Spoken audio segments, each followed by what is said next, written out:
uJesu Kristu inkosi. uJesu Kristu inkosi. uJesu Kristu inkosi. uJesu Kristu inkosi. Ngibingelele kumpostoli uNsimandi baba nomama umpostoli uDladla nomfundisi wami ubaba uDladla kanye nomama uDladla egameni lenkosi ethu uJesu Kristu. Igama lami ke nguThokozane ngowakwaMchunu eMhlangane. Ngiphansi kwakhe ke ubaba uDladla khona lapha ebranchini yaseMudini entabeni yendlu kaJehova kuyabonelela. Bazalwane ke ngizoba mfishane ke njenge mina ufakazi enginabo angifisi ukuthi bodle isikhathi kakhulu kepha ngifisa nje ukuthi wonke umuntu olapha phakathi kweni bazalwane mhlambe azi ukuthi uNkulunkulu uJesu uyakwazi ukulanda umuntu ngisho ngabe usehlathini njenganami.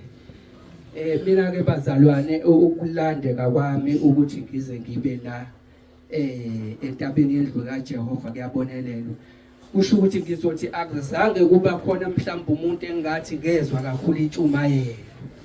Ngathi ngilele nje ngolunye usuku. Ebusuku kwakulapho nje mhlawumbe ngo12. Mangilele ebusuku ngezwe kukhona nje ivoice ekhulumayo angathi ngiyathandaza ngisehlane. Mangisehlane ngithandaza angathi ngigqoke i-shirt engathi leli lapha efundisa elinekhola angangakaze ngigqoke nokugqoka. Kodwa ngizibone ngikhuleka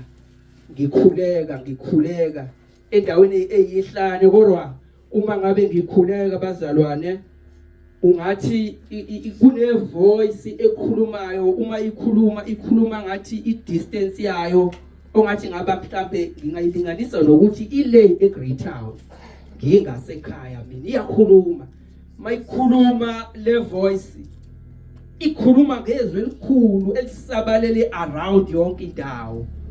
Ngiyakhuleka mina mangikhuleka ngalesi sikhathi ngiguqile ngizwa kukhona into angathi iyangifutha la emahlombe.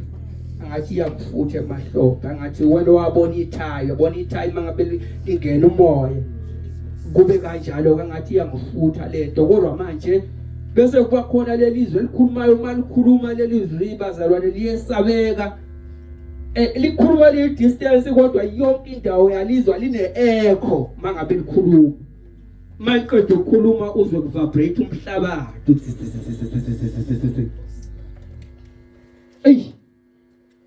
Bazalwane ngathi mangabe ngiqeda nje ukukhuleka lapha ephusheni la senqhamuka iphupho base kuphela ubuthongo. Aphela ubuthongo ngaqhaqhazela ngaqalaza endlini ukuthi kwenze njani. Ngethuka baphela ubuthongo. Baphela ubuthongo ngazwa ngiqalaza ubala manje ukuthi yini kwenze njani iphupho yini. Kodwa manje ngiqala ukwethuka ngaleya ndlela. Kodwa ephusheni ngakhuluma ngathi hawu kanti izwi likaNkulunkulu lesabeka kangaka. Kodwa akekho wayengitshelile ukuthi izwi likaNkulunkulu leli. Kodwa nje ephusheni kwakhona lento ethi hawu Nkosi yami kanti izwi likaNkulunkulu lesabeka kangaka. Ngimbonge uNkulunkulu emveni kwalokho yakhona lento enhlizweni yami ukuthi usho ukuthi uNkulunkulu uyangibiza ufuna ngizokholwa. Kodwa kwawukuthi ngizoyaphi manje ngoba inkonzo zikhona ngiyazibona zona zikhona impela. Kodwa yiphi ngizoya kimi? Ngaba nalokho ukukhuleka ke manje nginako ngathi inkosi yami khulekela nje into eyodwa. Uma kuwukuthi uyangibiza angathi ungangibizela endaweni lapho ngizofika ngithole khona inkolo yangempela yeqiniso. Iloyo umkhuleko ngaba nawo.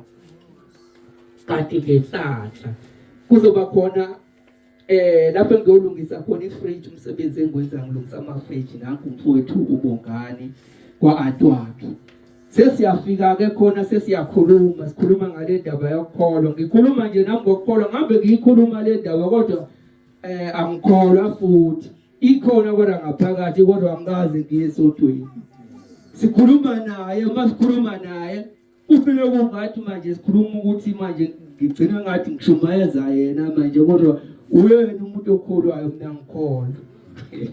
ezemangale naye ethi mfowethu kodwa ngiyafisa ukuthi uyawubona lapho engikhonza khona nje ukuye ngibona ngisho ukuthi ngithini ayisavumelana kwasho ukuthi-ke iy'khathi-ke zamabhizinisi zoDisemba ngathi hayi mfowethu ngizoke ngifike amafishane ngimbonge nje uNkulunkulu ngoba ngangilokhu ngifonelana naye ngidirector ukuthi kuphi kwathi makuJanuary ikhona lento ekhona enhliziyweni yami ethi kufuna ngiye lapha anginakho ukuthula anginakho ukuthumula manje enhliziyweni yami ithi nje lento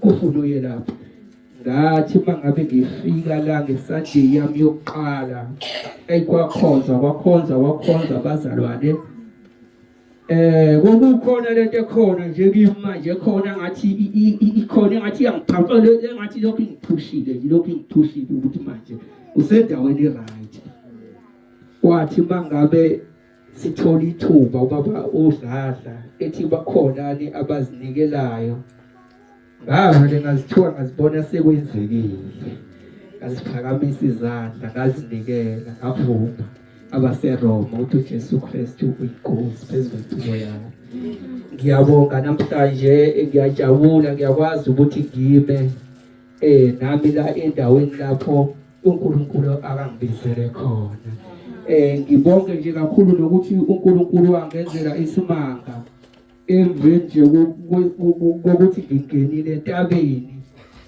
kwathi ebusuku ngase ngiyibona lokho yasentabeni ngayibona angathi iphambi kwami mayiphambi kwami ngiyibona lesi siphambano lesibazana lesase sakhanya kathathu kathathu sakhanya kathathu ngiyambonga kakhulu uNkulunkulu ukuthi wangikhonfirmela ukuthi phela yimele ukuba la uJesu Kristu inkosi uJesu Kristu inkosi ngiyabonga